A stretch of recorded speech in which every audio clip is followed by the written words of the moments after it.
സംസ്ഥാന ആസൂത്രണ board chief തസ്തികകളിലേക്ക് നടന്ന PSC പരീക്ഷയിൽ നടന്നത് വൻ അട്ടിമറി. ഒന്നാം റാങ്കുകാരനായ ഉദ്യോഗാർത്ഥി ഉത്തരങ്ങൾ എഴുതാത്ത ചോദ്യങ്ങളാണ് മൂല്യനിർണ്ണയത്തിൽ നിന്ന് ഒഴിവാക്കിയത്. ഇത് CPM അനുകൂലിയായ വ്യക്തിയെ ജോലി ഉറപ്പിക്കുന്നതിന് വേണ്ടിയാണെന്നാണ് SITയുടെ കണ്ടെത്തൽ.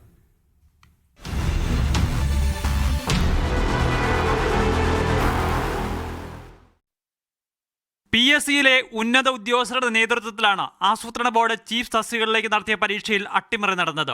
ഇടത് അനുകൂലിയെ മുന്നിലെത്തിക്കാൻ ഉത്തരക്കടലാസിന്റെ മൂല്യനിർണ്ണയം തന്നെ ഒഴിവാക്കി. ഈ ചോദ്യങ്ങൾക്ക് പലതിലും ഇയാൾ ഉത്തരം എഴുതിയിരുന്നില്ലെന്നാണ് കണ്ടെത്തൽ. ഈ ചോദ്യങ്ങളുടെ മൂല്യനിർണ്ണയം ഒഴിവാക്കിയതോടെ മറ്റുദ്യോഗാർത്ഥികളുടെ മാർക്ക് നഷ്ടപ്പെട്ടു. അങ്ങനെ മുൻകൂട്ടി നിശ്ചയിച്ചത് പ്രകാരമുള്ള ഉദ്യോഗാർത്ഥിയെ ഒന്നാം റാങ്കിലേക്ക് എത്തിക്കുകയും ചെയ്തു. 58 മാർക്കിന്റെ ഉത്തരങ്ങളാണ് ഇത്തരത്തിൽ മൂല്യനിർണ്ണയം നടത്താതെ ഒഴിവാക്കിയത്. ഉദ്യോഗാർത്ഥിക്ക് വേണ്ടി രാഷ്ട്രീയ ഇടപെടൽ നടന്നിട്ടുണ്ടോ എന്നും സംശയമുണ്ട്. PSCയിലെ 2 ഉന്നത ഉദ്യോഗസ്ഥരെ പ്രതികർത്തുണ്ടാകും കോടതിയിൽ അന്വേഷണ സംഘം റിപ്പോർട്ട് സമർപ്പിക്കുക. PSCയുടെ പരീക്ഷകളിൽ പരാതി പ്രളയമാണ് SITക്ക് മുന്നിൽ. 90 പരീക്ഷകളിലാണ് പരാതികൾ വന്നിരിക്കുന്നത്. വിശദമായ പരിശോധനയ്ക്ക് ശേഷം കൃത്യമായ തെളിവ് ലഭിച്ചാൽ കേസെടുക്കാനാണ് അന്വേഷണ സംഘത്തിന്റെ തീരുമാനം. വൈകാതെ SITയെ വിപുലപ്പെടുത്തും. മീഡിയ 1 തിരുവനന്തപുരം.